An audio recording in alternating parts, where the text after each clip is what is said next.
नमस्कार, EDUSAT lecture में आप सबका स्वागत है। मित्रों, आज के सत्र में एक बहुत ही महत्वपूर्ण विषय पर हम लोग चर्चा करने जा रहे हैं। चर्चा का विषय है भूमंडलीकरण और हिंदी। दोनों ही बहुत ही विस्तृत और अपने आप में एक बड़ा विषय है जिसे एक घंटा में समझा नहीं जा सकता है। समझने के लिए न सिर्फ पैनी नज़र, गहरा अध्ययन, बल्कि एक सही मार्गदर्शन और दिशा निर्देश भी होना चाहिए। इस उम्मीद से आज इस लेक्चर को हम लोगों ने आयोजित किया है। आज हम लोग ये समझने की कोशिश करेंगे कि भूमंडलीकरण और हिंदी में क्या संबंध है। भूमंडलीकरण को भाषाविद, एक भाषा शास्त्री, एक साहित्य के लोग किस तरह से देखते हैं, उसकी क्या अर्थ है, कैसे उसको हिंदी के साथ जोड़ा जाए और कैसे दोनों ने एक दूसरे को लाभान्वित किया है। एक जैसे हिंदी मजबूत हुआ, एक स्तर से लेकर दूसरे देशों तक पहुंच गया, वहां प्रयोग किया जा रहा है। उसी प्रकार हिंदी की दुनिया को कैसे भूमंडलीकरण ने भी प्रभावित किया, इन सभी बिंदुओं पर, सभी आयाम पर हम लोग आज चर्चा करेंगे। और चर्चा के लिए स्टूडियो में हैं जाने माने प्रख्यात समालोचक हिंदी के डॉक्टर सुंदरलाल काथुरिया साहब। आप एक कवि हैं, शिक्षाविद हैं, भाषा शास्त्री हैं, साथ ही कई वर्षों तक विश्वविद्यालय में पढ़ाते भी रहे हैं। पूर्व प्रोफेसर अध्यक्ष रहे हैं भावनगर विश्वविद्यालय के, और इनके हिंदी में योगदान के लिए 60 से भी अधिक सम्मान, राष्ट्रीय स्तर के सम्मान प्राप्त हो चुके हैं। कई मंचों पर इनको सराहा गया है और साथ ही कई ग्रंथ भी प्रकाशित हुए हैं, तकरीबन 45 के आसपास। तो मैं समझता हूँ इनके पास एक अच्छा अनुभव है, लंबे अनुभव है। साथ ही एक ज्ञान का भंडार है, वो आज हम लोग को आपके सामने रखेंगे। हम लोग को समझाने की कोशिश करेंगे कि कैसे हम लोग भूमंडलीकरण और हिंदी के दुनिया को समझें और एक साथ मिलाकर देखें। इस उम्मीद के साथ डॉक्टर कथुरिया साहब को आमंत्रित करते हैं कि वे अपना व्याख्यान शुरू करें। Welcome sir. मित्रों, आज का दौर भूमंडलीकरण, वैश्वीकरण या यूँ कहें कि ग्लोबलाइजेशन का दौर है। विज्ञान ने जहाँ समय और दूरी पर विजय पा ली है, वहाँ जनसंचार माध्यमों में भी अकल्पनीय आमूलचूल परिवर्तन कर दिया है। पूरा विश्व सिकुड़कर एक ग्राम के समान हो गया है और आज के संचार माध्यमों के ज़रिए व्यक्ति विश्व के किसी भी कोने में बैठे व्यक्ति से कुछ ही क्षणों में या यूं कहें कि मिनटों सेकंडों में संपर्क साध सकता है, संपर्क स्थापित कर सकता है। आज की संचार क्रांति भूमंडलीकरण की बहुत बड़ी देन है और इसके चलते कोई राजनेता, फिल्म स्टार, धर्माचार्य, साहित्यकार, कवि या कोई भी व्यक्ति अपने विचारों को तुरंत पूरे विश्व में प्रसारित कर सकता है। आकाशवाणी, टेलीफोन, टेलीग्राम तो काफ़ी पहले से ही इस दिशा में सक्रिय थे, किंतु भूमंडलीकरण के इस दौर में विभिन्न विदेशी channels, mobile, email, internet, Facebook, Twitter, YouTube, e paper, websites, blog आदि ने इस क्षेत्र में अनेक नए आयाम जोड़ दिए हैं। कंप्यूटर और टेलीविज़न के आविष्कार से संचार क्रांति के क्षेत्र में अनेक नई दिशाओं के द्वार उद्घाटित हुए हैं और अभी इसकी अनंत संभावनाएं बनी हुई हैं। संचार क्रांति के साथ भूमंडलीकरण की जो दूसरी बड़ी देन है वो है बाजारवाद। विश्व के सभी देशों का मुख्य उद्देश्य पैसा कमाना है और इसका मुख्य आधार है अपने सामान को अन्यान्य देशों में अधिकाधिक खपाना और उससे अधिक लाभ उठाना। आज विश्व ग्राम और विश्व बाजार की कल्पना साकार हो गई है। प्रारंभ में भूमंडलीकरण का संबंध अर्थशास्त्र के साथ ही था। संसार के उत्पादों को विभिन्न देशों में पहुंचाना और पारस्परिक लाभ उठाना, ये इसका मुख्य उद्देश्य था।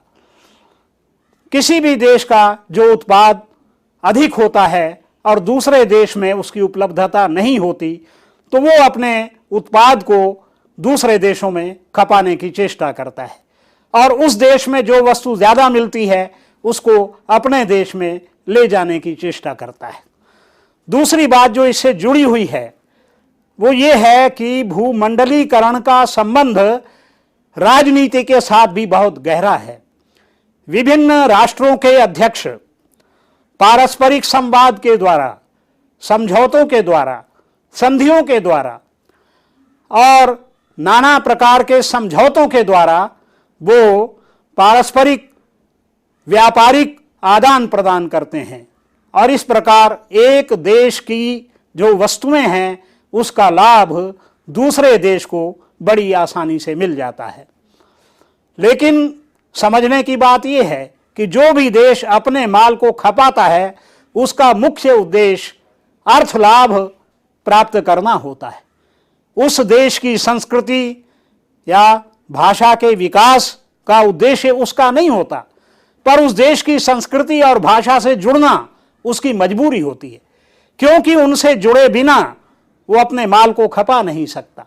उसके माल की खपत तभी होगी जब वो जिस देश में अपने माल को खपाना चाहता है वहाँ की भाषा को समझे और उस भाषा के माध्यम से अपने सामान की विज्ञप्ति करे, विज्ञापन के माध्यम से उसका प्रचार प्रसार करे, ताकि लोगों के मन में उसके प्रति ललक पैदा हो, आकर्षण पैदा हो, उसे खरीदने का भाव पैदा हो। तभी वो वस्तु जो है बहुत अधिक बिक पाएगी। इसके लिए जो बहुराष्ट्रीय कंपनियां हैं वो दूसरे देशों में जा करके और अपने देश के माल की खपत करते हैं। इसमें राजनीति के लिए खतरा भी रहता है और वो खतरा ये है कि कई बार बहुराष्ट्रीय कंपनियां इतनी शक्तिशाली हो जाती हैं कि देश की जो राजनीति है उसको कमजोर कर देती हैं और वे सत्ता की नियामक हो जाती हैं। उदाहरण के लिए अगर हम भारत को ही देखें तो जब यहाँ ईस्ट इंडिया कंपनी आई तो उस ईस्ट इंडिया कंपनी ने अपना इतना विस्तार कर लिया कि उस विस्तार के चलते भारत को पराधीनता का मुंह देखना पड़ा। इसलिए भूमंडलीकरण के इस खतरे से सावधान रहते हुए प्रत्येक राष्ट्र को बहुराष्ट्रीय कंपनियों से या विदेशों से समझौते करने चाहिए। इस बात का हमेशा ध्यान रखना पड़ेगा कि इन समझौतों से वो कंपनियां इतनी शक्तिशाली ना हो जाएं कि पूरे का पूरा जो देश है उसकी स्वाधीनता, उसकी अस्मिता संकट में पड़ जाए। इसलिए भूमंडलीकरण का एक आयाम अस्मिता से जुड़ा हुआ भी है, निजीकरण से जुड़ा हुआ भी है। जो भी देश संधि कर रहा है, समझौता कर रहा है, उसको अपनी अस्मिता की रक्षा करनी पड़ेगी, अपने निजीकरण का ध्यान रखना पड़ेगा। और यदि वो ऐसा नहीं करेगा तो उसका अपना अस्तित्व जो है वो किसी भी क्षण संकट में पड़ सकता है। अभी तक हमने भूमंडलीकरण के दो आयामों की चर्चा की। पहला आयाम है सूचना क्रांति, जन संचार माध्यमों की क्रांति, और दूसरा आयाम है जो अर्थ से जुड़ा हुआ है, अर्थवाद और राजनीति। अन्य शब्दों में हम ये भी कह सकते हैं कि ये बाजारीकरण की प्रक्रिया है। भूमंडलीकरण बाजारीकरण से जुड़ा हुआ है। इसमें बाजारों का विस्तार होता है। जो बहुराष्ट्रीय कंपनियां आती हैं वो अपने बाजारों को स्थापित करते हैं और उसके माध्यम से जिस देश में वो अपने बाजार स्थापित करते हैं, अपने माल की खपत करते हैं और अधिकाधिक अर्थोपार्जन करने की चेष्टा करते हैं। यहां यह भी समझ लेना चाहिए कि अपने प्रारंभिक रूप में भूमंडलीकरण का उद्देश्य जनता की सुख सुविधाओं को बढ़ाना था। जब इसका प्रारंभ हुआ तो उस समय उसका उद्देश्य था कि जन सामान्य का जो जीवन है वो अधिक सुविधा संपन्न हो जाए, अधिक सुखद हो जाए, उसको ऐसी चीजें मुहैया करा दी जाएं कि जिससे उसका जो जीवन है वो बड़े आराम से उस जीवन को वो गुजार सके आम आदमी। तो इसलिए इसका जो मुख्य उद्देश्य प्रारंभ में था वो था जनता की सुख सुविधाओं को बढ़ाना। दूसरा इसका उद्देश्य था जन सामान्य को सस्ते दामों में चीजें उपलब्ध कराना, क्योंकि जब कोई एक व्यक्ति किसी सामान का उत्पादन करता है, मजदूरों के माध्यम से करता है, तो उस समय उसकी मेहनत ज्यादा पड़ती है, उसे मजदूरी ज्यादा देनी पड़ती है, उसका माल महंगा होता है। लेकिन जब बहुराष्ट्रीय कंपनियां आती हैं और बड़ी बड़ी मशीनों के माध्यम से वो अपने सामान को बहुत बड़ी संख्या में उत्पादित कर उनकी खपत करती हैं, तो अपेक्षाकृत वो सामान उन देशों में सस्ता मिलता है। जैसे हम भारत की स्थिति को देखें तो आज जो चाइना के उत्पादन हैं वो आज सस्ते दामों में उपलब्ध हैं और इसलिए उनकी ओर भारतीय आकर्षित हो रहे हैं। चाइना के उत्पादों को बहुत बड़ी संख्या में इस देश के लोग खरीद रहे हैं। तो इसलिए इसका जो दूसरा उद्देश्य था भूमंडलीकरण का वो ये था कि सस्ते दामों में चीजों को उपलब्ध कराया जाए और किसी भी देश का कोई प्रोडक्ट कहीं भी उपलब्ध हो जाए, ये इसका तीसरा उद्देश्य था। पहले क्या होता था कि बाहर की चीजों को मंगाने के लिए व्यक्ति अपने सगे संबंधियों को, अपने मित्रों को जो विदेश जा रहे होते थे उनसे आग्रह करते थे, कहते थे कि हमारे लिए आप फला वस्तु खरीद कर लाइए। लेकिन आज उसकी आवश्यकता नहीं रह गई है। भूमंडलीकरण के इस दौर में किसी भी देश की कोई भी वस्तु आप बड़ी सरलता से अपने ही देश में प्राप्त कर सकते हैं। ये एक अन्य विशेषता है भूमंडलीकरण की। भूमंडलीकरण के इस दौर में विश्व जो है ग्राम के रूप में सिमट गया है। सारे विश्व की वस्तुएं, सारे विश्व के प्रोडक्ट्स किसी भी देश में बड़ी आसानी से उपलब्ध हो जाते हैं और उनको कोई भी व्यक्ति बाजार में जाकर के खरीद सकता है। इसके लिए माल संस्कृति विकसित की गई। माल संस्कृति का अर्थ यह है कि एक ही स्थान पर आप किसी भी वस्तु की खरीदारी कर सकते हैं, आपको जगह जगह भटकने की आवश्यकता नहीं। पहले यह होता था कि आपको एक चीज खरीदनी है तो आप एक दुकान में जाएंगे, दूसरी खरीदनी है दूसरी दुकान में जाएंगे, तीसरी खरीदनी है तीसरी दुकान में जाएंगे।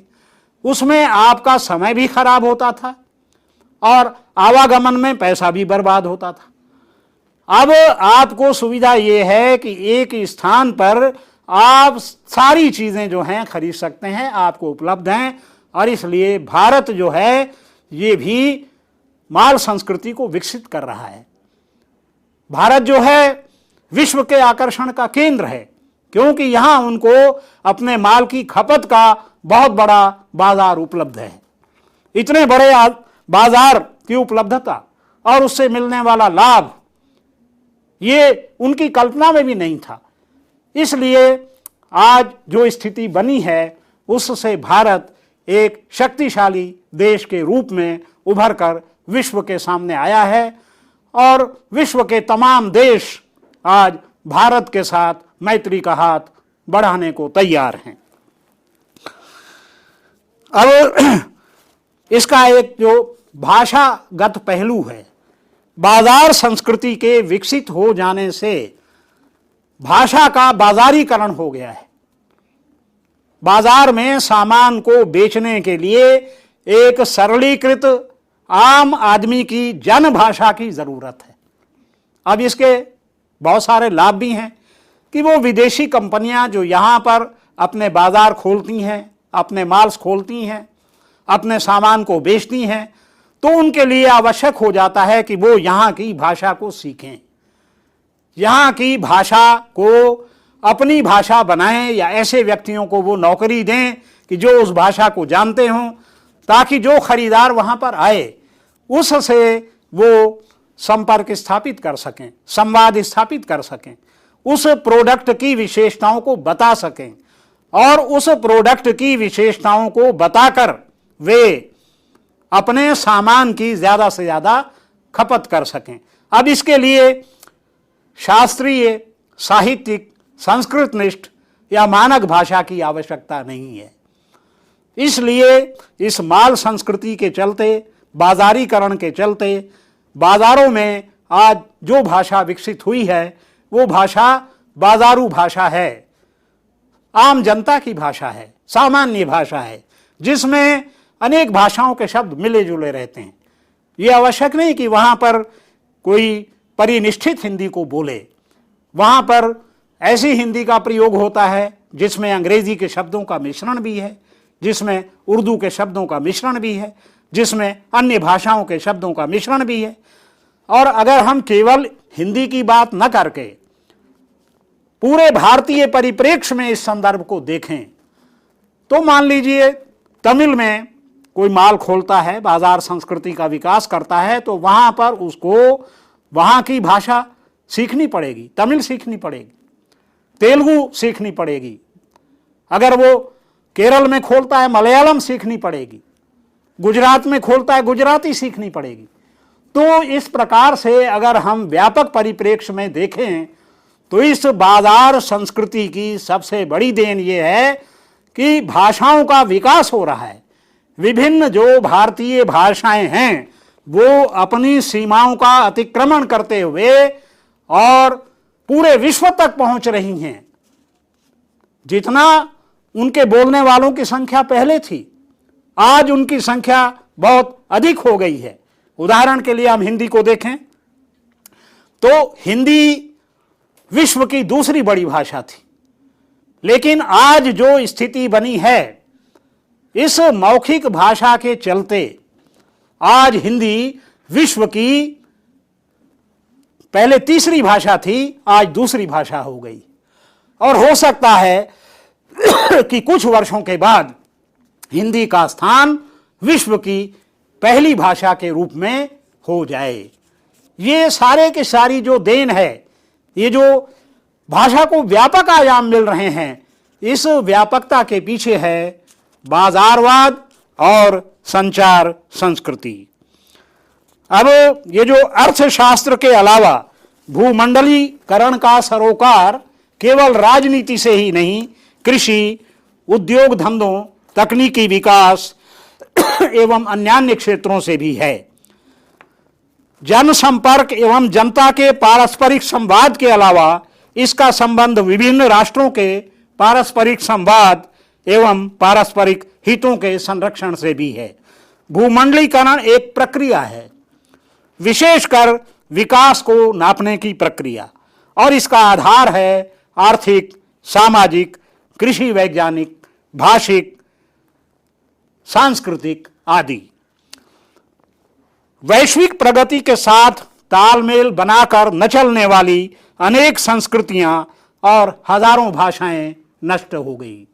ये समझने की बात है कि अगर किसी भाषा के बोलने वालों की संख्या 1000 से भी कम हो जाती है तो भाषा नष्ट हो जाती है, और प्रति वर्ष लगभग 50 भाषाएं नष्ट हो रही हैं। उसका कारण यह है कि धीरे धीरे उनके बोलने वालों की संख्या कम हो रही है। जब बोलने वालों की संख्या कम होती है तो भाषा संकटापन्न हो जाती है, भाषा पर संकट आ जाता है।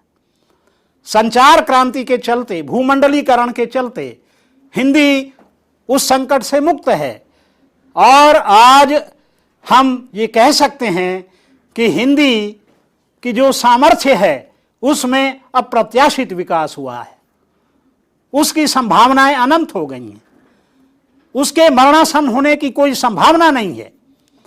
और जैसा कि मैंने पहले कहा कि जहां वो विश्व के तीसरे स्थान पर थी, आज वो विश्व के दूसरे स्थान पर आ गई है। तो इसका मूलभूत कारण यह है कि जो हिंदी को बोलने वालों की संख्या है, समझने वालों की संख्या है, भूमंडलीकरण के चलते वो दिनों दिन वृद्धि को प्राप्त हो रही है। उस संख्या में आशातीत और कल्पनातीत वृद्धि हो रही है। ये इस जन क्रांति की, भूमंडलीकरण की बहुत बड़ी देन है। अब वैश्विक प्रगति के साथ एक बात यह भी समझने की है कि जो भारतीय संस्कृति है यह विश्व की प्राचीनतम संस्कृति है। इस देश की संस्कृति के साथ यूनान, मिस्र, रोम आदि की संस्कृतियां विकसित हुई, लेकिन आज उनका कोई नाम लेवा नहीं है। वो अपने अस्तित्व को नहीं बचाए रख सकी। किसी शायर ने कहा है, यूनान और मिस्र, रोमा सब मिट गए जहां से, बाकी बचा हुआ है नामो निशान हमारा। कुछ बात है कि हस्ती मिटती नहीं हमारी, सदियों रहा है दुश्मन दौरे ज़मां हमारा। तो ये जो विशेषताएं हैं भारतीय संस्कृति की, वो बहुत सारी विशेषताएं हैं। सबसे बड़ी विशेषता है समाहार की। हमारी जो संस्कृति है उसमें समाहार की शक्ति है। कोई भी यहां पर आ गया वो हमारा बन कर रह गया, चाहे शक आए, हूण आए, मुगल आए, अंग्रेज आए, जो भी आया वो इस देश की संस्कृति से, इस देश की भाषा से, इस देश की सभ्यता से, इस देश के तीज त्योहारों से, इस देश के रहन सहन की पद्धति से, इस देश की मूल्य चेतना से, इस देश के व्यक्तियों के स्वाभिमान से इतना प्रभावित हुआ कि वो यहीं का बनकर रह गया। इस समाहार की शक्ति के कारण भाषा का भी बहुत विकास होता है। हिंदी भाषा को अगर हम देखें तो इसने कोई ऐसा गुरेज नहीं किया कि भाई हमें उर्दू के शब्द नहीं लेने, फारसी के शब्द नहीं लेने, अरबी के शब्द नहीं लेने, अंग्रेजी के शब्द नहीं लेने, पुर्तगाली के शब्द नहीं लेने। चाहे है, आज बहुत प्रचलित है पुर्तगाली का शब्द। कितने ही शब्द ऐसे हैं विदेशों से आए हुए जो हमारी भाषा में पूरी तरह खप गए। स्कूल है, बस है। आप देखिए, आप इन शब्दों को अपने जीवन में प्रतिदिन प्रयुक्त कर रहे हैं बिना किसी संकोच के, बिना ये सोचे कि ये हमारी भाषा के शब्द नहीं है। जरूरत शब्द है, तालीम शब्द है, मुद्दा शब्द है। उर्दू के ऐसे, अरबी फारसी के कितने ही शब्द हैं जो हमारी भाषा के शब्द बन गए और जिनका प्रयोग साहित्यकार और भाषाविद, राजनेता, अभिनेता निसंकोच भाव से कर रहे हैं। दूसरी हमारी संस्कृति के सबसे बड़ी विशेषता है कि इसका दृष्टिकोण बहुत उदार रहा। शरणागत की इसने रक्षा की। तीसरी बहुत बड़ी विशेषता है विविधता में एकता। इस देश में बहुत भाषाएं हैं। कोई तमिल बोल रहा है, कोई तेलुगु बोल रहा है, कोई मलयालम बोल रहा है, कोई कन्नड़ बोल रहा है, कोई गुजराती बोल रहा है, कोई हिंदी बोल रहा है। हिंदी की बहुत सारी बोलियां हैं और भूमंडलीकरण के चलते इन सब के विकास की संभावनाओं में वृद्धि हुई है। ये समझने की बात। और भारत की विशेषता ये है कि विविधता में इस एकता के चलते उसने सबको अपना बना लिया। सारी भाषाओं से शब्द ले लिए। कितने ही शब्द हैं जिनको अन्यान्य भाषाओं से हिंदी ने आत्मसात कर लिया। इसका एक बड़ा कारण यह है कि हिंदी की जननी है संस्कृत, और संस्कृत के जो शब्द हैं जितनी भी भारतीय भाषाएं हैं उनमें मिलते हैं। इस दृष्टि से हिंदी ने कभी ये परहेज नहीं किया कि हमें इस शब्द को ग्रहण नहीं करना या उस शब्द को ग्रहण नहीं करना। विविधता में एकता की ये बहुत बड़ी शक्ति भारतीय संस्कृति की है। यहाँ की जो जीवन शैली है वो मूल्य परक है। हम ईमानदारी से रहना चाहते हैं, हम किसी को धोखा नहीं देना चाहते। हमारा जीवन सात्विक है, नैतिकता से जुड़ा हुआ है। दया, करुणा, माया, ममता, उदारता, ये हमारे देश के लोगों की विशेषताएं हैं और इनका लाभ पूरे विश्व ने उठाया, आज भी उठा रहा है। इन्हीं के चलते भूमंडलीकरण के इस दौर में बहुराष्ट्रीय कंपनियां जितनी अधिक संख्या में इस देश में आई हैं, संभवतः किसी और देश में उतनी कंपनियां नहीं आई होंगी। अब हम ये समझ लें कि भूमंडलीकरण है क्या। अगर हम बहुत संक्षेप में इसको समझना चाहें तो भूमंडलीकरण लोगों, कंपनियों और विभिन्न राष्ट्रों के बीच पारस्परिक संवाद एवं एकता को स्थापित करने की प्रक्रिया है। इस प्रक्रिया का संबंध अंतर्राष्ट्रीय व्यापार, निवेश, सूचना प्रौद्योगिकी, कृषि, उद्योग एवं अन्य क्षेत्रों से है। इस प्रक्रिया का प्रभाव पर्यावरण, संस्कृति, राजनैतिक व्यवस्था, आर्थिक विकास, मनुष्यों की समृद्धि और समग्र विश्व के समाजों की कल्याणकारी योजनाओं के साथ भाषा पर भी पड़ता है। इसलिए भाषा का भूमंडलीकरण के साथ घनिष्ठ संबंध है। जहां मैंने आपको पहले ये बताया कि भूमंडलीकरण का संबंध बाजारवाद के साथ है, इसकी कई विशेषताएं मैंने अब तक आपको बता दी। भूमंडलीकरण का संबंध संचार माध्यमों के साथ है, वहां इसका एक अन्य महत्वपूर्ण आयाम है भाषा।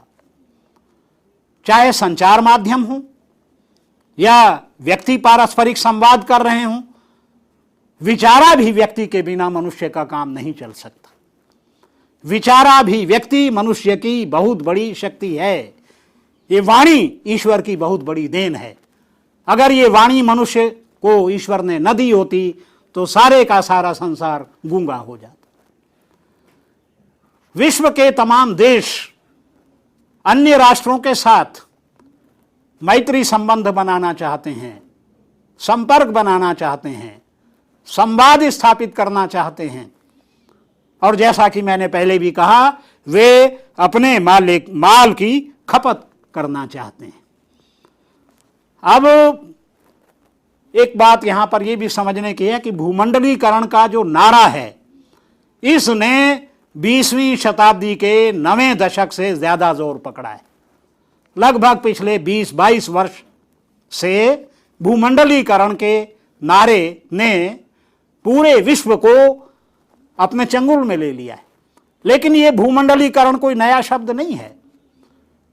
भूमंडलीकरण अगर हम पीछे मुड़ करके देखें तो हम ये पाएंगे कि भूमंडलीकरण हजारों वर्ष पुराना है।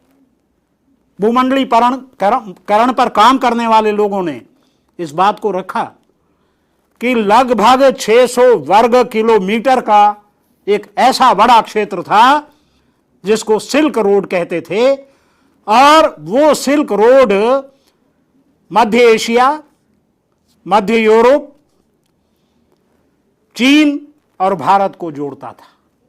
और उस समय भी ईसा की 200 ईस्वी पूर्व से लेकर के और लगभग 1000 ईस्वी तक इस सिल्क रोड के माध्यम से इन देशों के बीच में व्यापारिक संबंध चलते रहे।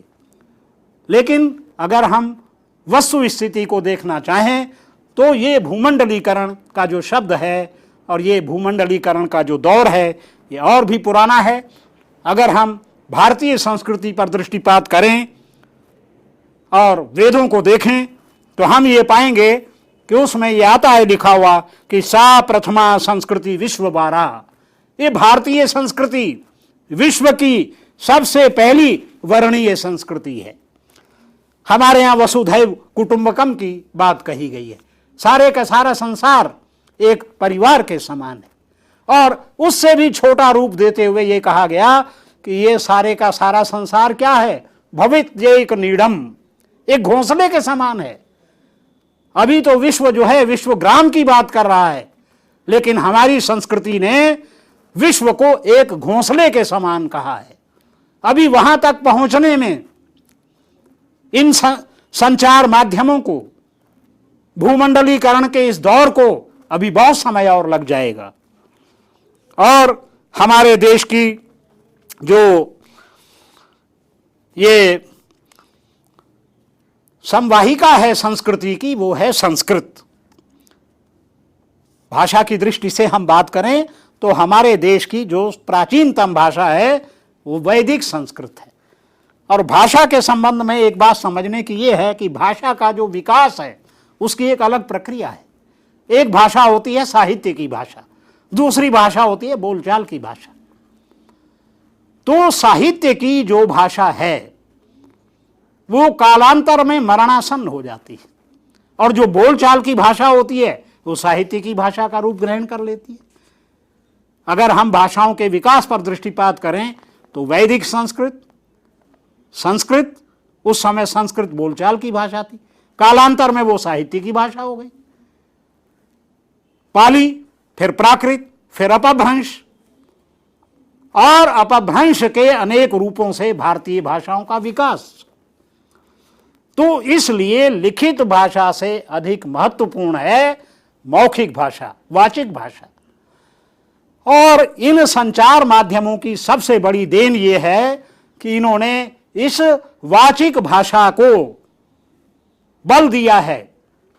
इससे किसी भी भाषा को हम देखें, केवल हिंदी की बात हम नहीं करते, भारतीय भाषाओं को देखें, चाहे अंग्रेजी भाषा को देखें, किसी को भी देखें, पारस्परिक आदान प्रदान की प्रक्रिया चलती रहती है। अंग्रेजी में भी आप देखिए बहुत से शब्द संस्कृत से गए, सूनु से सन हो गया पुत्र, शिव सीने के अर्थ में, संस्कृत में भी शिव धातु है, अंग्रेजी में भी शिव शब्द है। तो इस प्रकार से भाषाएं एक दूसरे से क्रमित, अतिक्रमित, संक्रमित होती रहती हैं। भाषाएं जो हैं उनका आदान प्रदान बराबर चलता रहता है। और जो वेद हैं, उपनिषद हैं, महाभारत है, रामायण है, रघुवंश है, उत्तर रामचरित है, और हिंदी में तुलसी का रामचरितमानस आदि हैं, तो ये सब इस बात को सिद्ध करते हैं कि उस समय भी दूर दूर तक लोग कहीं से कहीं, चाहे यात्रा की उतनी सुविधा नहीं थी, साधन नहीं थे, लेकिन साधनों के न होने पर भी राम को देखिए, पूरा कितना घूम करके कहां से कहां तक चले गए। तो इसमें बस इतना ही निष्कर्ष रूप में हम कह सकते हैं कि यद्यपि भूमंडलीकरण का ये दौर और इसका ज्यादा नारा समाप्त नहीं है, अभी बात चल रही है, भूमंडलीकरण का ये नारा 90 दशक में ज्यादा बल पकड़ गया, लेकिन इसकी पूर्व पीठिका का निर्माण बहुत पहले हो गया था।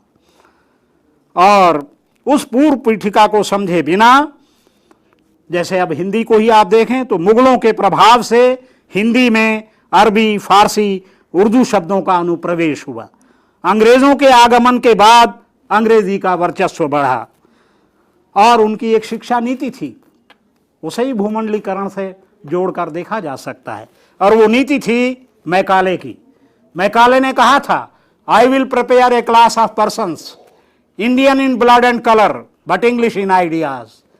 मैं भारत में ऐसे वर्ग का निर्माण कर दूंगा कि जो रंग रूप में तो भारतीय होंगे, लेकिन वे विचारधारा से अंग्रेज हो जाएंगे। और हम ये देखते हैं कि अंग्रेजियत का बहुत अधिक प्रचार प्रसार इस देश में हुआ, अब भी हो रहा है।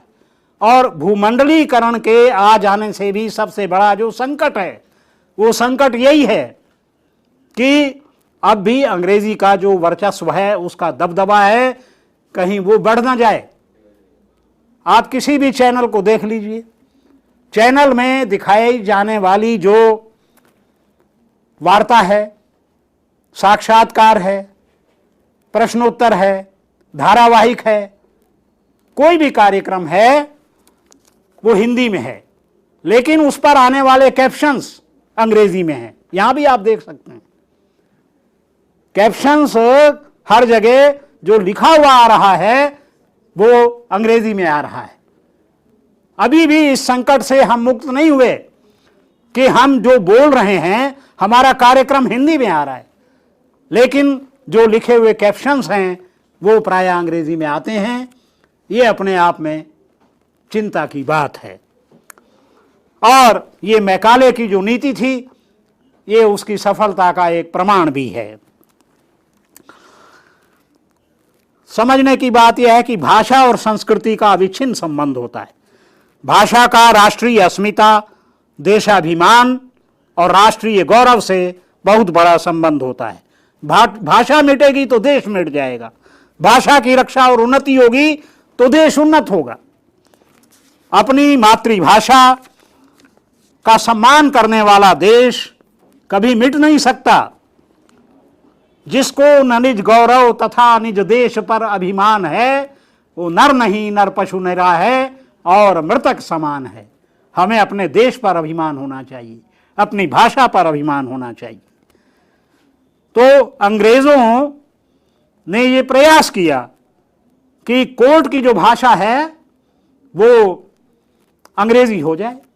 उस समय तक उर्दू, अरबी, फारसी चलती थी मुगलों के वर्चस्व के कारण, लेकिन उन्होंने ये स्थिति कर दी कि एक कहावत मशहूर हो गई कि पढ़ें फारसी बेचें तेल, ये देखो कुदरत का खेल। फारसी पढ़े लिखे लोग निकम्मे घूम रहे थे, उनके पास कोई काम नहीं था। वस्तुतः हम विचार करें तो ये कुदरत का खेल नहीं था, ये सियासत का खेल था। अब ये है कि ये जो भूमंडलीकरण है, इस भूमंडलीकरण का हिंदी पर क्या शुभ और क्या अशुभ प्रभाव पड़ा है, आइए मित्रों हम इस पर भी विचार कर लें।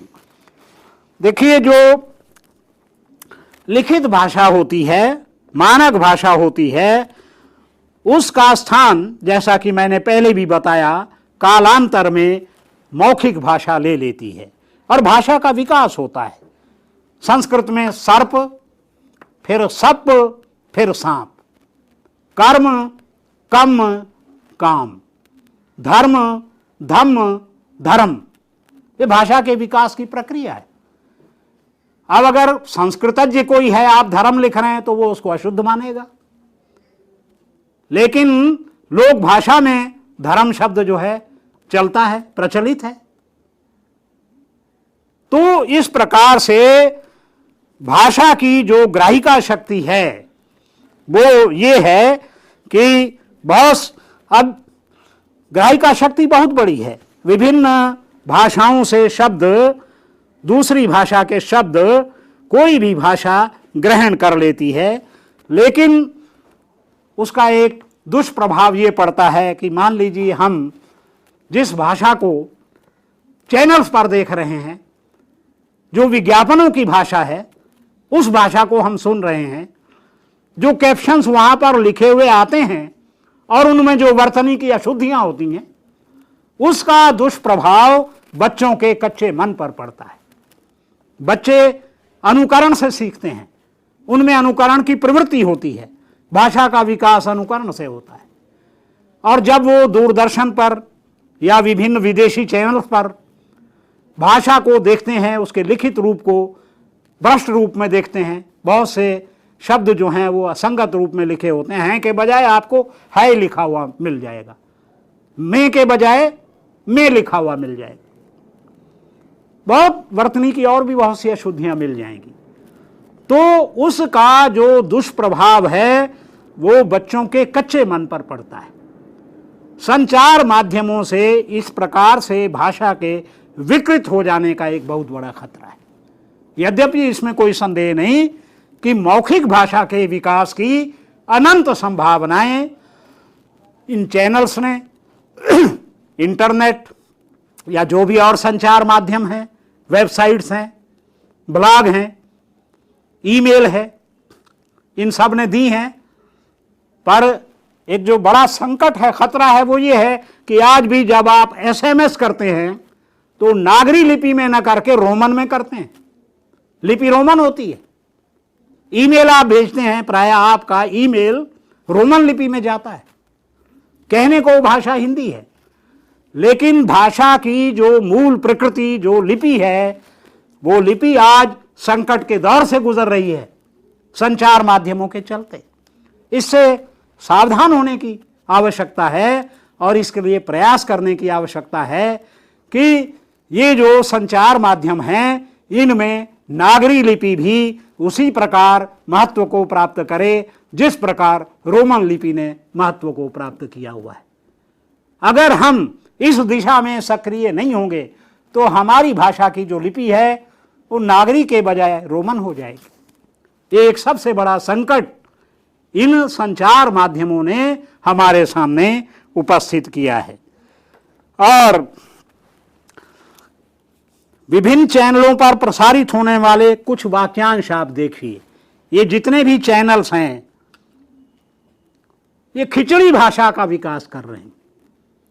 कबीर के लिए कहा जाता था कि उनकी भाषा पंचमेल खिचड़ी है, लेकिन आज जिस भाषा को हम देखते हैं उसको कोई भी विद्वान, कोई भी अधीत साहित्यकार, मानक हिंदी को मानने वाला कोई भी व्यक्ति संभवतः स्वीकार नहीं करेगा।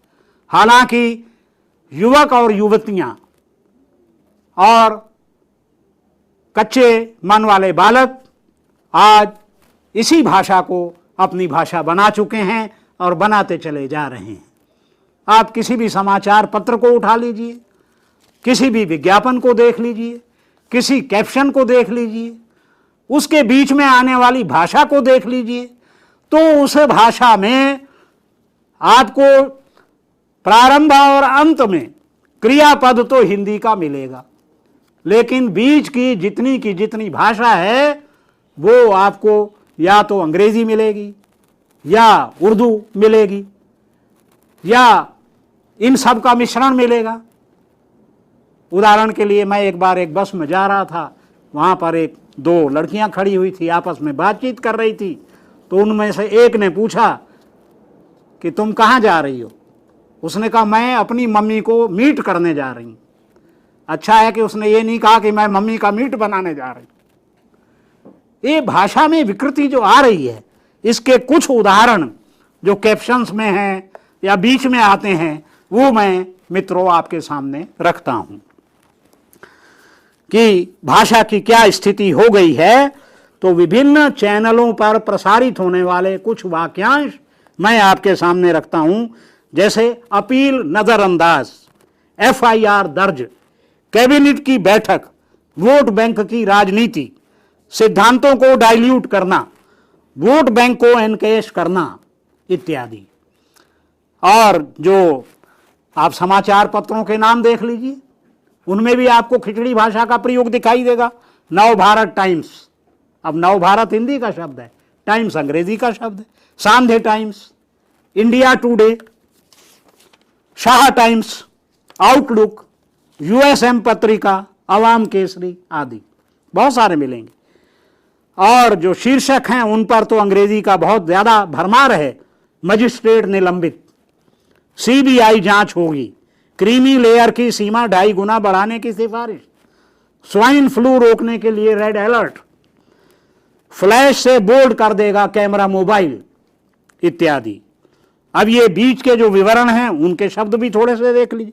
Constable, SHO, programme, transporter, UGC, high court.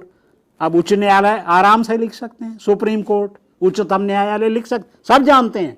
Chargesheet, problem, mini budget, intelligent, feel good, feel bad, road show, lockup, one day, traffic, forum. ये अंग्रेजी के न जाने कितने शब्द आज आप चाहे समाचार सुन रहे हो, चाहे आप विज्ञापन देख रहे हो, चाहे आप समाचार पत्र पढ़ रहे हो, वो प्रिंट की भाषा हो या वो जो है इसकी टेलीविजन की भाषा हो। माफ करेंगे, प्रश्न है उसको पहले लेते हैं, फिर हाँ उस पर बात करेंगे। राजेंद्र जी हैं महाराष्ट्र से, उनका सवाल लेते हैं। जी नमस्कार, कृपया अपना सवाल पूछिए। हेलो जी सवाल पूछिए। श्री भाषा के अंदर जो मिलावट है, भाषा के अंदर जो मिलावट है जी, जिसमें हिंदी इंग्लिश के शब्द आगे तो पूछिए। शब्द मिले जाते हैं जी, तो इनको ये प्योर हिंदी भाषा विकसित करने के लिए कोई सॉल्यूशन बताइए सर। उसी इनका पूछना है कि जो मिलावट आज आ रहे हैं भाषा के अंदर, इसका हल क्या है, सोल्यूशन क्या है, क्योंकि खुद वो भी बोल रहे हैं इसका सोल्यूशन क्या है। तो उसी बात पर अभी चर्चा हो रही थी कि हम लोग को सतर्क रहना है, प्रयास करना है, और जहां तक संभव हो, क्योंकि इसको खत्म नहीं किया जा सकता है, एक प्रवृत्ति है, प्रवृत्ति को रोक सकते हैं, खत्म नहीं कर सकते हैं। ये तो देखिए आपके प्रश्न का सबसे सरल और सहज जो उत्तर है वो ये है कि आज जो संक्रमण इन संचार माध्यमों का हुआ है, इसको एकदम तो कोई भी रोकने में समर्थ नहीं है। लेकिन यही है कि आपको स्वयं सतर्क रहना है, बच्चों को सतर्क रखना है, जो शिक्षक हैं वो, क्योंकि दो भाषाएं चलेंगी। एक भाषा जैसा कि मैंने कहा कि मानक भाषा, तो मानक भाषा में सतर्कता की ज्यादा आवश्यकता है जी। और जो मौखिक भाषा है वो विस्तार की भाषा है। आप देखिए फिल्म है, फिल्मों ने हिंदी का बहुत विस्तार किया। रेडियो है, एक समय में रेडियो ने हिंदी का बहुत विस्तार किया। आज भी सिनेमा जो है वो हिंदी के विस्तार का बहुत बड़ा माध्यम है। तो बम्बैया हिंदी विकसित हो गई थी, उस समय लोग बम्बैया हिंदी कहने लगे थे। तो इसी प्रकार से देखिए, इस संकट में ये भी बंद हो सकता है कि कल को हिंदी का नाम हिंदी ही न रहे, ये प्रश्न पैदा हो जाए। जैसे पहले नाम बदले, वैदिक संस्कृत लौकिक संस्कृत हो गई, पाली हो गई, अपभ्रंश हो गई, प्राकृत हो गई, भाषाओं के नाम ही बदल गए। तो हो सकता है कि कल को हिंदी के बजाय गांधी जी ने जो नाम सुझाया था इसका नाम हिंदुस्तानी हो जाए या इंडिका हो जाए या कोई और हो जाए। ये भी एक संभावना है। प्रश्न आपका बहुत अच्छा है और इस प्रश्न के संदर्भ में मैं ये बात कहना चाहता हूं कि अगर यही स्थिति भाषा की चलती रही तो बहुत संभव है कि कल को भाषा वैज्ञानिकों को, भाषाविदों को इस प्रश्न पर विचार करना पड़े कि क्यों न हम इस भाषा का नाम हिंदुस्तानी कर दें, मध्य प्रदेश, इंडिका कर दें। जी, मध्य प्रदेश से दर्शक हैं, उनका सवाल लेते हैं। जी नमस्कार, सवाल पूछिए। हाँ सर, मैं ये पूछना चाह रहा हूँ सर से जी। जो SSC होता है ना, हाँ, उसमें हिंदी भाषा की जगह इंग्लिश का उपयोग तो करते हैं। एक होता है उसका 50 नंबर का, उसमें इंग्लिश के। माफ करिएगा, मैं सभी दर्शकों से पहले अनुरोध करना चाहूंगा कि सवाल पूछने के पहले अपना टीवी का वॉल्यूम कम कर लें, फिर सवाल पूछें, ताकि हम आपकी बातों को अच्छी तरह से सुन सकें और उसका उत्तर दे सकें। जी, सवाल पूछिए। जी मैं पूछ रहा हूँ जी कि SSC में जो एक हिंदी का चैप्टर जो होता है, उसकी इंग्लिश का चैप्टर होता है, उसकी जगह हिंदी का क्यों देते हैं? ये आपकी आवाज मतलब वो पूरा हिंदुस्तान की भाषा हिंदी है, तो उसकी जगह इंग्लिश में, इंग्लिश का एक टॉपिक है पूरा 50 नंबर का, वो उसकी जगह हिंदी क्यों नहीं होती? ये डॉक्टर साहब से पूछना चाहता हूँ। और आपकी प्रश्न स्पष्ट नहीं है। प्रश्न स्पष्ट नहीं है, आवाज़ साफ नहीं आ रही है, लेकिन जहाँ तक मैं समझ सका इनका पूछना है कि हिंदी जब मातृभाषा है तो हिंदी को ही प्राथमिकता क्यों नहीं दी जाए और कहीं 50 मार्क्स का हिंदी कोई एग्जाम में और 50 मार्क्स का इंग्लिश, ऐसा क्यों व्यवस्था है? क्यों नहीं मातृभाषा को ही हम प्राथमिकता और देखिए, मातृभाषा को महत्व तो आपने देना है, शिक्षालयों ने देना है। और दूसरी बात यह है कि केवल हम हिंदी की बात नहीं, अगर पूरे भारत की भाषाओं की भी बात करें तो सब जगह सारी भाषाओं पर इसका प्रभाव पड़ रहा है। इसका प्रभाव केवल हिंदी पर पड़ रहा हो ऐसा नहीं है। आप कहीं भी जाएंगे, किसी भी प्रदेश में जाएंगे, तो वहां जो भाषा बोली जाती है उस पर भी इन चैनल्स का, इन चीजों का प्रभाव पड़ रहा है। SMS वो भी वही कर रहे हैं, हाँ। रोमन में कर रहे हैं, वाराणसी ईमेल वो भी उसी में कर रहे हैं। वाराणसी उत्तर प्रदेश से दर्शक हैं, उनका सवाल लेते हैं। जी नमस्कार, सवाल पूछिए। जी सर, मैं ये पूछ रहा था कि सर चाइना में जी सवाल पूछिए। उनसे संपर्क टूट चुका है। चलिए अब बताओ। मैं हाँ। संक्षेप में अपनी बात को रखता हूँ। जी संक्षेप में।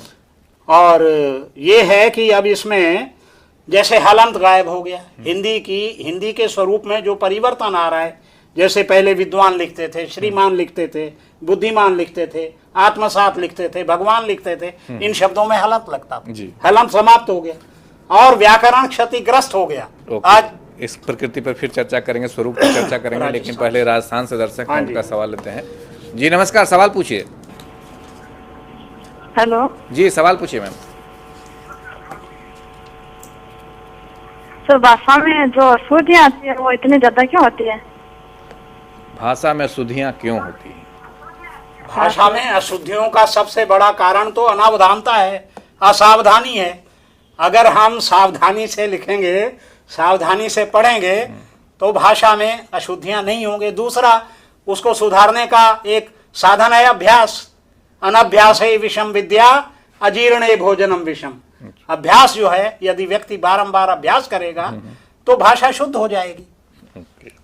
तो ये सुझाव है, इसको फॉलो करिए तो निश्चित तौर पे अच्छी भाषा सामने आएगी और पढ़ने को मिलेगा, लिखने को मिलेगा। उत्तराखंड से दर्शक हैं, उनका सवाल लेते हैं। जी नमस्कार, सवाल पूछिए। सबसे पहले आप सभी को विश्व मातृभाषा दिवस की हार्दिक शुभकामनाएं। धन्यवाद आपको भी। हाँ सर, मैं जानना चाह रहा था कि जैसे विश्व भर में भाषाओं की मौत का दौर चल रहा है और हमारे यहाँ ऐसा है कि अब जो अंग्रेजी माध्यम के विद्यालय है वो गाँव तक खुल गए हैं, तो ऐसे में हिंदी या भारतीय भाषाओं का क्या भविष्य देखते हैं? इनका संक्षेप में प्रश्न यह है कि हिंदी और भारतीय भाषाओं का आने वाले दिनों में क्या भविष्य है? नहीं, भविष्य तो उज्ज्वल ही है। जो बात मैंने, अगर आपने ध्यान से सुना हो तो मैंने एक बात कही थी कि जिस भाषा के बोलने वालों की संख्या 1000 से कम हो जाती है वो भाषाएं नष्ट हो जाती हैं, और हिंदी में या अन्य भारतीय भाषाओं में बोलने वालों की संख्या की निरंतर वृद्धि हो रही है। इसलिए इनके नष्ट होने की कोई संभावना नहीं है और इनका भविष्य उज्जवल है। ये बात अलग है कि स्वरूप में ये जो दूरसंचार माध्यमों के कारण परिवर्तन आया है, ये रूप में विकास हो जाए, परिवर्तन हो जाए, इसकी संभावना है, लेकिन भाषा के नष्ट होने की कोई संभावना नहीं है। उतार चढ़ाव आते रहते हैं, भाषा के जीवन में भी ऐसा ही चलता है। देखिए, अब हम संक्षेप में विज्ञापन की भाषा की चर्चा कर लेते हैं, क्यों सबसे ज्यादा जो दूरसंचार है उसका प्राण है विज्ञापन। विज्ञापन ही वो है जो वस्तु की खपत कराएगा। तो विज्ञापन की भाषा में शब्द कम और प्रभाव अधिक होना चाहिए। विराम चिन्हों और क्रियाओं की प्रायः उपेक्षा होती है। संश्लिष्ट और सामाजिक भाषा इसमें रहती है। देखिए, संस्कृत संश्लिष्ट भाषा थी, लेकिन हिंदी विश्लिष्ट हो गई। रामा गच्छति या रामः बाणेन रावणम मारयति, तो अब उसको हम करेंगे राम बाण से। वहां एक ही शब्द था बाणेन, और यहां विश्लेषण हो गया, बाण से हो गया। तो अब जो भाषा है वो फिर से संश्लिष्टि की ओर जा रही है, क्योंकि कम से कम शब्दों में हमें अपनी बात प्रभावपूर्ण ढंग से कहनी है, लोगों तक पहुंचानी है। तो ये जो संश्लिष्टि की प्रवृत्ति है, सामासिकता की जो प्रवृत्ति है, ये भाषा में विकसित हो रही है। और जैसे पहले मान लीजिए आप लिखते थे स्वीकार कीजिए या स्वीकार करें, अब आप लिख देते हैं स्वीकारें, छोटा कर देते हैं उसको। महाराष्ट्र से दर्शक हैं, उनका सवाल लेते हैं। जी नमस्कार, सवाल पूछिए। सर मैं ये कह रहा हूँ कि आपने यहाँ पर जो ये हिंदी के बात, माफ करें आपकी आवाज नहीं आ रही है। हेलो जी, सवाल पूछिए। सर आप जो हिंदी की बात कर रहे हैं यहाँ पर, हेलो आवाज नहीं आ रही है। आवाज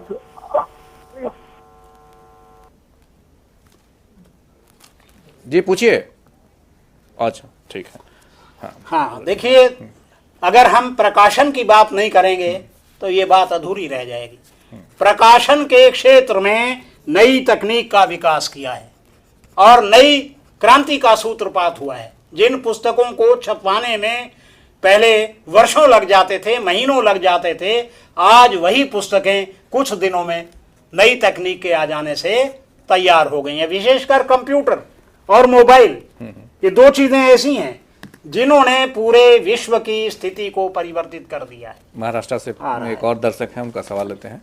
जी नमस्कार, सवाल पूछिए। हाँ जी, मैं महाराष्ट्र से बोल रहा हूँ, नासिक से। जी जी नमस्कार, सवाल पूछिए। हाँ, हम महाराष्ट्र में रहते, हमारे इधर जो मतलब भाषावादी जो आते और हमारी जो मराठी भाषा है हम उसके लिए लड़ रहे हैं, तो फिर ये हम जो कर रहे हैं ये सही कर रहे हैं। हमारे राजनेता भी वही इधर ऐसा ही कर रहे हैं सब। उनका कहना है कि महाराष्ट्र में रहते हैं, मराठी भाषा के लिए लड़ रहे हैं, तो जो कर रहे हैं सो सही कर रहे हैं क्यों कि नहीं कर रहे हैं, एक प्रश्न है। फिर दूसरा उनका कहना है कि उनके नेता भी ये कर रहे हैं। तो आप तो उत्तर देंगे, उसके पहले मैं कुछ कहना चाहूँगा। जरूर जरूर। भाषा के लिए लड़ना, आर्गूमेंट के साथ लड़ें। जिस तरह से आजकल धरना प्रदर्शन, उस तरह से हम लोग नहीं लड़ें। भाषा को भाषा के स्तर पर लड़ें, और तभी भाषा की मर्यादा बनी रहेगी और भाषा एक अपना स्थान भाषा वैज्ञानिक और भाषा के संसार में भी और बाहर भी पाएगी। साथ में आप क्या क्या कहना है? देखिए, भाषा तो अपनी शक्तिमत्ता से जीवित रहती है और अपना स्थान बनाती है। अगर मैं प्रसाद की पंक्तियों में कहूँ तो ये नीड़ मनोहर कृतियों का ये विश्वकर्म रंगस्थल है, हाय परंपरा लग रही यहाँ ठहरा जिसमें जितना बल है। अगर हमारी भाषा में बल है तो निश्चित रूप से जीवित रहेगी, ठहरेगी। उसके लिए लड़ने की आवश्यकता नहीं। भाषा जोड़ना सिखाती है, तोड़ना नहीं सिखाती। भाषा प्रेम सिखाती है, विद्रोह नहीं सिखाती। ऐसा मेरा मंतव्य है। भाषा के इस मूल मंत्र को हमें समझना है और उसी के साथ अपनी जो भाषा को मजबूत बनाए उसकी इच्छा को भी जीवित रखना है जी। और प्रकाशन की दुनिया में क्या परिवर्तन हुआ उस पर आप बात कर रहे थे। तो क्योंकि अब मैं थोड़ा सा प्रकाशन की चर्चा कुछ कर ली थी जी। अब थोड़ी सी चर्चा हम जो है इस बात की कर लेते हैं कि भूमंडलीकरण के खतरे क्या हैं। भूमंडलीकरण ने हमारे सामने कौन सी नई चुनौतियां उपस्थित। एक और सवाल लेते हैं, छत्तीसगढ़ से हैं। बाकी सवाल कल और लेंगे। कल एक और विद्वान होंगे यहाँ जो ग्लोबलाइजेशन या भूमंडलीकरण, वैश्वीकरण और हिंदी पर चर्चा करेंगे। तो मित्रों, आज समय कम है इसलिए एक सवाल, लास्ट सवाल लेते हैं। छत्तीसगढ़ से हैं। नमस्कार, सवाल अपना पूछिए। जी सर, मैं बोल रहा हूँ सर। मैं इतिहास के बारे में क्या चाहता हूँ सर। जी सवाल पूछिए। जी सर, सवाल है सर, इतिहास को कैसे आसानी से पढ़ सकते हैं सर और कैसे क्या सकते हैं। आपकी आवाज साफ नहीं आ रही है। जी सर, इतिहास को कैसे आसानी से पढ़ा जा सकता है और कैसे लगाया जा सकता है, एक अभिलेख चित्र को ऐसे पढ़ा जा सकता है। आप फिर से कोशिश करिए, तब तक हम लोग चर्चा कर रहे हैं क्योंकि आपकी आवाज नहीं आ रही है जी। हाँ, देखिए, अगर हम भूमंडलीकरण की चुनौतियों पर बात करें या भूमंडलीकरण से कौन से खतरे पैदा हो गए हैं उन पर बात करें तो सबसे पहली चीज है बेरोजगारी। भूमंडलीकरण के चलते केवल विकासशील देशों में नहीं, विकसित देशों में भी, अमेरिका जैसे देश में भी बेरोजगारी की जो समस्या है वो पैदा हो गई है। इससे निपटने की हमको कोशिश करनी होगी और देखना होगा कि भूमंडलीकरण के लाभ तो हमें मिलें पर उसकी जो हानियां हैं उससे हम बच जाएं। दूसरी बात यह है कि जो जन भाषाएं हैं, जो लोक भाषाएं हैं, जो लोक कलाएं हैं, जो लोक संस्कृति है, जो दूर गांवों में रह रहे हैं लोग, वनांचलों में रह रहे हैं, उन तक ये दूर संचार के माध्यम नहीं पहुंचते हैं।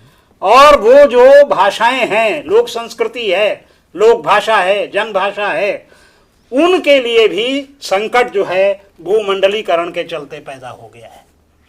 उन भाषाओं के नष्ट हो जाने का खतरा जो है वो आज हमारे सिर पर मंडरा रहा है। हालांकि 150 से अधिक देशों में, विश्व के 150 से अधिक देशों में हिंदी पढ़ाई जा रही है। आप ये देखिए कि हिंदी का जो प्रचार प्रसार है वो इतना अधिक हुआ है। अभी उतना समय नहीं है, लेकिन आप किसी भी देश में चले जाएं, मैं जहां जहां गया, मॉरिशस गया, तो वहां हिंदी बोलने वालों की संख्या बहुत थी। और जहां लोग कहते हैं हिंदी का विरोध है, वहां भी मैं गया तो मुझे ऐसा नहीं लगा, क्योंकि जिसको अपना व्यापार करना है, उसको जनसंपर्क बनाना है, अपने बाजार में बिक्री करनी है, तो वो हिंदी में बात करेगा, ये उसकी व्यवस्था है। तो ये हिंदी क्योंकि समय बस एक सांस्कृतिक दुष्प्रभाव की 1 मिनट में चर्चा कर लेते हैं। आधे मिनट में देखिए, कुछ काव्यात्मक उदाहरणों के माध्यम से मैं एक, हालांकि अलग पूरा एक विषय हो सकता है कि कवियों ने किस तरह ग्लोबलाइजेशन को लिया, लेकिन संस्कृति हमारी इससे क्षत विक्षत हो रही है। 2-1 उदाहरण मैं रखता हूं। गंगा को गाली दी, टेम्स को वर्शिप किया। या अब समय कम है इसलिए एक विस्तृत विषय है, इस पर हम लोग और कभी चर्चा। एक उदाहरण और, मेरा प्रगतिशील देश अब पीपल की पूजा नहीं करता, यहाँ पूजा जाता है अरंड को, वही आरोपित है सर्वत्र। और महंगाई किस कदर बढ़ी, अब यहाँ सस्ती चीजें नहीं बिकती, हर चीज के भाव करते हैं स्प्रिया इंग्लैंड या कैलिफोर्निया से। धन्यवाद मित्रों। तो कई ऐसे और आयाम हैं जिस पर चर्चा की जा सकती है और विस्तृत चर्चा की जा सकती है, लेकिन समय की कमी है इसलिए हम लोग चर्चा को आगे नहीं बढ़ाएंगे। आप सबको धन्यवाद। खास करके जो प्रश्न पूछे उन्हें भी बहुत बहुत धन्यवाद, और कथुरिया साहब को धन्यवाद जिन्होंने काफ़ी अच्छे तरह से इतने खास विषय पर बहुत ही संक्षिप्त और उस एग्जाम्पल के साथ हम लोग को समझाने की कोशिश की कि भूमंडलीकरण और हिंदी किस प्रकार दोनों आगे बढ़ रहा है और कैसे एक दोनों का फ़ायदा उठाना चाहिए और आगे बढ़ना चाहिए। तो इस उम्मीद के साथ कि आपको यह लेक्चर अच्छा लगा, आज के लेक्चर को विराम देते हैं। आप सबको धन्यवाद। कल एक और लेक्चर एक और विद्वान के साथ हम लोग करेंगे, उनको भी सुनिए और पार्टिसिपेट करिए। Thank you very much.